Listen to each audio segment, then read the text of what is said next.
ਦੋਸਤੋ, ਅਸੀਂ ਜਦੋਂ ਤੋਂ ਜਨਮ ਲੈਂਦੇ ਹਾਂ ਉਦੋਂ ਤੋਂ ਹੀ ਸਾਡੇ ਦਿਮਾਗ ਵਿੱਚ ਕੁਝ ਨਾ ਕੁਝ ਚੱਲਦਾ ਹੀ ਰਹਿੰਦਾ ਹੈ।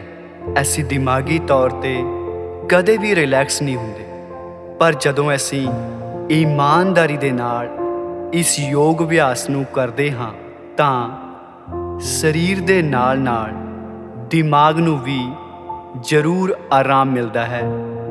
ਇਸ ਨੂੰ ਕਰਨ ਦੇ ਕੀ ਫਾਇਦੇ ਹੈ, ਉਹਨਾਂ 'ਤੇ ਜੇ ਆਪਾਂ ਇੱਕ ਝਾਤ ਮਾਰੀਏ ਤਾਂ ਇਹ ਦਿਮਾਗੀ ਤਣਾਅ ਨਾਲ ਉਤਪੰਨ ਹੋਈਆਂ ਬਿਮਾਰੀਆਂ ਦੇ ਲਈ ਰਾਮਬਾਣ ਹੈ, ਦਿਲ ਦੇ ਰੋਗਾਂ ਵਿੱਚ ਲਾਹੇਵੰਦ ਹੈ, ਹਾਈ ਬਲੱਡ ਪ੍ਰੈਸ਼ਰ ਨੂੰ ਕੰਟਰੋਲ ਕਰਦਾ ਹੈ, ਮਾਨਸਿਕ ਤੇ ਸਰੀਰਕ ਦੋਵੇਂ ਤਰ੍ਹਾਂ ਦੀ ਥਕਾਨ ਮਿਟਾਉਂਦਾ ਹੈ। ਯਾਨੀ ਕਿ ਸਰੀਰ ਦੇ ਇੱਕ ਅੰਗ ਨੂੰ ਇਹ ਰਿਲੈਕਸ ਕਰਦਾ ਹੋਇਆ ਦਿਮਾਗ ਨੂੰ ਵੀ ਰਿਲੈਕਸ ਕਰਦਾ ਹੈ। ਸੋ ਆਓ ਕਰਦੇ ਹਾਂ ਜੀ ਫਿਰ ਇਹ ਯੋਗ ਅਭਿਆਸ।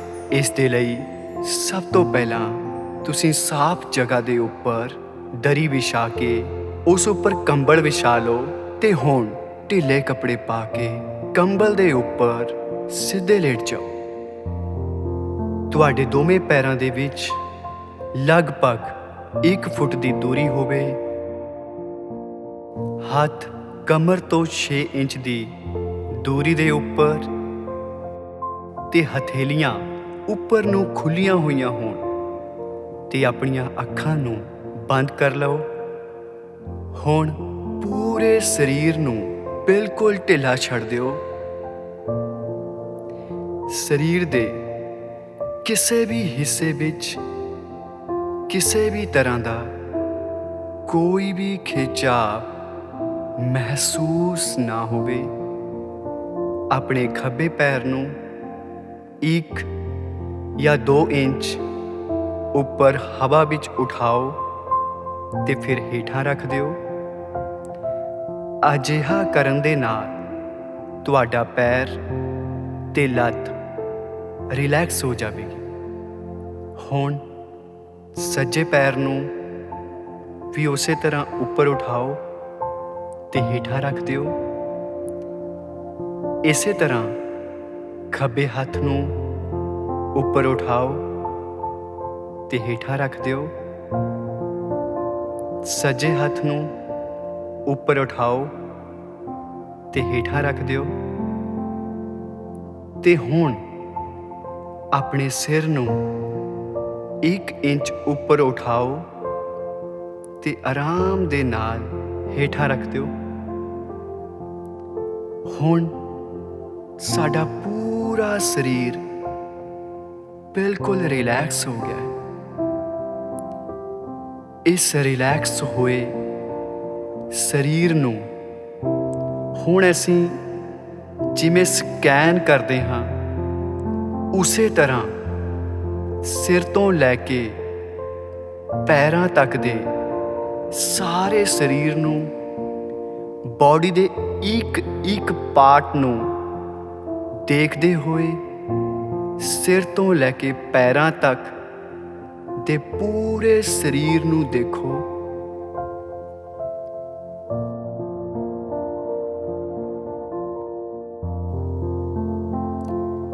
ਹੁਣ ਤੁਸੀਂ ਆਪਣਾ ਪੂਰਾ ਧਿਆਨ ਆਪਣੇ ਖੱਬੇ ਪੈਰ ਦੇ ਉੱਪਰ ਲੈ ਕੇ ਜਾਓ। ਆਪਣੇ ਖੱਬੇ ਪੈਰ ਨੂੰ ਆਪਣੇ ਮਨ ਦੀਆਂ ਅੱਖਾਂ ਦੇ ਨਾਲ ਦੇਖੋ ਤੇ ਹੁਣ ਖੱਬੇ ਪੈਰ ਦੀਆਂ ਉਂਗਲੀਆਂ ਦੇ ਵਿੱਚੋਂ ਆਪਣਾ ਧਿਆਨ ਕੱਢ ਲਓ। ਅਸੀਂ ਜਿਵੇਂ ਹੀ ਸਰੀਰ ਦੇ ਕਿਸੇ ਵੀ ਪਾਰਟ ਵਿੱਚੋਂ ਆਪਣਾ ਧਿਆਨ ਕੱਢ ਲੈਂਦੇ ਹਾਂ, ਉਹ ਪਾਰਟ ਬਿਲਕੁਲ ਡੈਡ ਹੋ ਜਾਂਦਾ ਹੈ। ਉਸ ਵਿੱਚ ਕਿਸੇ ਵੀ ਤਰ੍ਹਾਂ ਦੀ ਕੋਈ ਵੀ ਹਿਲਜੁਲ ਨਹੀਂ ਹੁੰਦੀ। ਹੁਣ ਤਲਵੇ ਦੇ ਵਿੱਚੋਂ ਆਪਣਾ ਧਿਆਨ ਕੱਢ ਲਓ। ਅੱਡੀ ਦੇ ਵਿੱਚੋਂ ਆਪਣਾ ਧਿਆਨ ਕੱਢ ਲਓ। ਇਸ ਤਰ੍ਹਾਂ ਪੂਰੇ ਖੱਬੇ ਪੈਰ ਵਿੱਚੋਂ ਹੀ ਆਪਣਾ ਧਿਆਨ ਕੱਢ ਲਓ ਤੇ ਹੁਣ ਸੱਜੇ ਪੈਰ ਦੀਆਂ ਉਂਗਲੀਆਂ ਦੇ ਵਿੱਚੋਂ ਆਪਣਾ ਧਿਆਨ ਕੱਢ ਲਓ। ਤਲਵਾ, ਅੱਡੀ। ਹੁਣ ਪੂਰੇ ਸੱਜੇ ਪੈਰ ਵਿੱਚੋਂ ਹੀ ਆਪਣਾ ਧਿਆਨ ਕੱਢ ਲਓ ਤੇ ਹੁਣ ਸਿਰਫ ਤੇ ਸਿਰਫ ਲੱਤਾਂ ਤੱਕ ਦੇ ਸਰੀਰ ਨੂੰ ਦੇਖੋ ਤੇ ਮਹਿਸੂਸ ਕਰੋ ਕਿ ਇਨਸਾਨ ਨੂੰ ਕੁਦਰਤ ਦੇ ਵੱਲੋਂ ਸਿਰਫ ਤੇ ਸਿਰਫ ਲੱਤਾਂ ਤੱਕ ਹੀ ਸਰੀਰ ਮਿਲਿਆ ਸੀ। ਇਸ ਦੇ ਨਾਲ ਹੀ ਉਹ ਚੱਲਦਾ ਫਿਰਦਾ ਤੇ ਆਪਣੇ ਸਾਰੇ ਕੰਮ ਕਰਦਾ ਤੇ ਹੁਣ ਆਪਣੀਆਂ ਲੱਤਾਂ ਦੇ ਵਿੱਚੋਂ ਆਪਣਾ ਧਿਆਨ ਕੱਢ ਲਓ। ਸਿਰਫ ਤੇ ਸਿਰਫ ਗੋਡਿਆਂ ਤੱਕ ਦੇ ਸਰੀਰ ਨੂੰ ਦੇਖੋ ਤੇ ਹੁਣ ਗੋਡਿਆਂ ਦੇ ਵਿੱਚੋਂ ਆਪਣਾ ਧਿਆਨ ਕੱਢ ਲਓ। ਹੁਣ ਪੱਟਾਂ ਦੇ ਵਿੱਚੋਂ ਆਪਣਾ ਧਿਆਨ ਕੱਢ ਲਓ। ਸਿਰਫ ਤੇ ਸਿਰਫ ਕਮਰ ਤੱਕ ਦੇ ਸਰੀਰ ਨੂੰ ਦੇਖੋ। ਹੁਣ ਆਪਣੇ ਖੱਬੇ ਹੱਥ ਦੀਆਂ ਉਂਗਲੀਆਂ ਦੇ ਵਿੱਚੋਂ ਆਪਣਾ ਧਿਆਨ ਕੱਢ ਲਵੋ। ਹਥੇਲੀ, ਕਲਾਈ, ਕੂਹਣੀ ਤੇ ਪੂਰੀ ਖੱਬੀ ਬਾਂਹ ਦੇ ਵਿੱਚੋਂ ਆਪਣਾ ਧਿਆਨ ਕੱਢ ਲਓ ਤੇ ਹੁਣ ਸੱਜੇ ਹੱਥ ਦੀਆਂ ਉਂਗਲੀਆਂ ਦੇ ਵਿੱਚੋਂ ਆਪਣਾ ਧਿਆਨ ਕੱਢ ਲਓ। ਹਥੇਲੀ, ਕਲਾਈ, ਕੂਹਣੀ ਤੇ ਪੂਰੀ ਸੱਜੀ ਬਾਂਹ ਦੇ ਵਿੱਚੋਂ ਆਪਣਾ ਧਿਆਨ ਕੱਢ ਲਓ। ਹੁਣ ਕਮਰ ਦੇ ਵਿੱਚੋਂ ਆਪਣਾ ਧਿਆਨ ਕੱਢ ਲਓ। ਪੇਟ ਦੇ ਵਿੱਚੋਂ ਆਪਣਾ ਧਿਆਨ ਕੱਢ ਲਓ। ਛਾਤੀ ਦੇ ਵਿੱਚੋਂ ਆਪਣਾ ਧਿਆਨ ਕੱਢ ਲਓ। ਗਰਦਨ ਦੇ ਵਿੱਚੋਂ ਆਪਣਾ ਧਿਆਨ ਕੱਢ ਲਓ। ਠੋਡੀ, ਬੁੱਲ, ਨੱਕ, ਅੱਖਾਂ, ਸਿਰ ਦੇ ਵਿੱਚੋਂ ਧਿਆਨ ਕੱਢਦੇ ਹੋਏ ਉੱਪਰ, ਥੋੜਾ ਹੋਰ ਉੱਪਰ, ਥੋੜਾ ਹੋਰ ਉੱਪਰ, ਥੋੜਾ ਹੋਰ ਉੱਪਰ। ਆਪਣੇ ਧਿਆਨ ਨੂੰ ਆਪਣੇ ਸਰੀਰ ਦੇ ਬਾਹਰ ਹੀ ਹੋਲਡ ਕਰੋ। ਇਸ ਸਰੀਰ ਦੇ ਨਾਲ ਹੀ ਤੁਹਾਡੀਆਂ ਸਾਰੀਆਂ ਪ੍ਰੋਬਲਮਸ, ਨੈਗੇਟਿਵਿਟੀ ਤੇ ਬਿਮਾਰੀਆਂ ਖਤਮ ਹੋ ਚੁੱਕੀਆਂ ਹਨ। ਹੁਣ ਇੱਕ ਬਿਲਕੁਲ ਨਵੇਂ ਸਰੀਰ ਦੇ ਵਿੱਚ ਆਪਣੇ ਧਿਆਨ ਨੂੰ ਦੁਬਾਰਾ ਤੋਂ ਪ੍ਰਵੇਸ਼ ਕਰੋ, ਜੋ ਕਿ ਬਿਲਕੁਲ ਨਵਾਂ ਸਰੀਰ ਹੈ, ਜਿਸ ਵਿੱਚ ਕੋਈ ਪ੍ਰੋਬਲਮ ਨਹੀਂ, ਕਿਸੇ ਵੀ ਤਰ੍ਹਾਂ ਦੀ ਕੋਈ ਵੀ ਬਿਮਾਰੀ ਨਹੀਂ। ਬਿਲਕੁਲ ਨਵਾਂ ਸਰੀਰ। ਆਪਣੇ ਇਸ ਨਵੇਂ ਸਰੀਰ ਨੂੰ ਸਿਰ ਤੋਂ ਪੈਰਾਂ ਤੱਕ ਦੇਖੋ।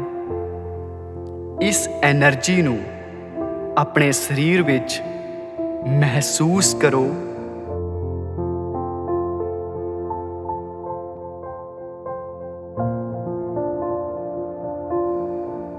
ਆਪਣੇ ਹੱਥਾਂ ਤੇ ਪੈਰਾਂ ਦੀਆਂ ਉਂਗਲੀਆਂ ਹਿਲਾ ਕੇ ਇਸ ਐਨਰਜੀ ਨੂੰ ਮਹਿਸੂਸ ਕਰੋ। ਹੁਣ ਜਿਸ ਤਰ੍ਹਾਂ ਤੁਸੀਂ ਲੇਟੇ ਹੋਏ ਹੋ, ਇਸੇ ਤਰ੍ਹਾਂ ਲੇਟੇ ਰਹੋ।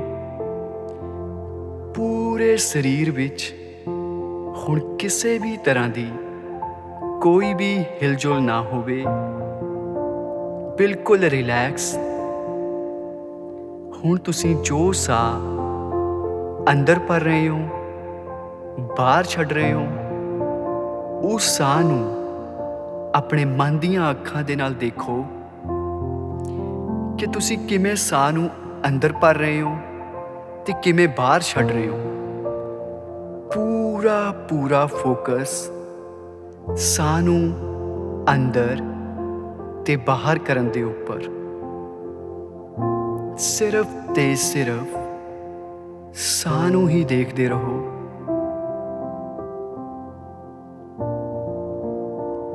ਤੇ ਹੁਣ ਜੋ ਤੁਸੀਂ ਸਾਹ ਅੰਦਰ ਭਰ ਰਹੇ ਹੋ ਤੇ ਬਾਹਰ ਛੱਡ ਰਹੇ ਹੋ, ਉਸ ਸਾਹ ਦੀ ਗਿਣਤੀ 27 ਤੋਂ ਲੈ ਕੇ 0 ਤੱਕ ਕਰੋ। ਜਿਵੇਂ ਕਿ ਸਾਹ ਨੂੰ ਅੰਦਰ ਭਰਿਆ 27, ਸਾਹ ਨੂੰ ਬਾਹਰ ਛੱਡਿਆ 27, ਫਿਰ ਤੋਂ ਸਾਹ ਨੂੰ ਅੰਦਰ ਭਰਿਆ 26, ਸਾਹ ਨੂੰ ਬਾਹਰ ਛੱਡਿਆ 26। ਇਸ ਤਰ੍ਹਾਂ 27 ਤੋਂ ਲੈ ਕੇ 0 ਤੱਕ ਆਪਣੇ ਮਨ ਦੇ ਵਿੱਚ ਇਹ ਗਿਣਤੀ ਕਰਨੀ ਹੈ। ਜੇਕਰ 27 ਤੋਂ 0 ਤੱਕ ਆਉਂਦਿਆਂ ਕਿਤੋਂ ਵੀ ਗਿਣਤੀ ਭੁੱਲ ਜਾਓ ਤਾਂ ਗਿਣਤੀ ਫਿਰ ਤੋਂ 27 ਤੋਂ ਹੀ ਸ਼ੁਰੂ ਕਰਨੀ ਹੈ।